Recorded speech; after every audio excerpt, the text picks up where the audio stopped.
Do you feel the vibes?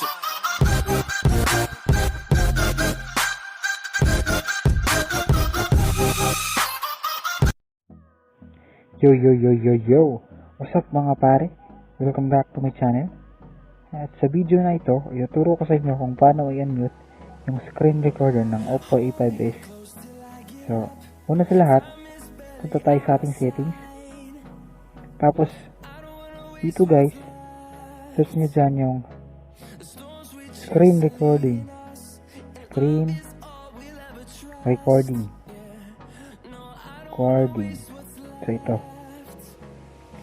So, ito guys, allow sound recording. So, yung sa akin guys, naka-allow na. So, hindi ko na kailangan i-allow.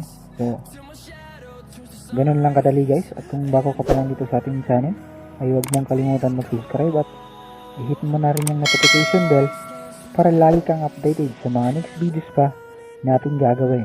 So, once again, this is Azel Sensei and I will see you again in my next video. Peace out.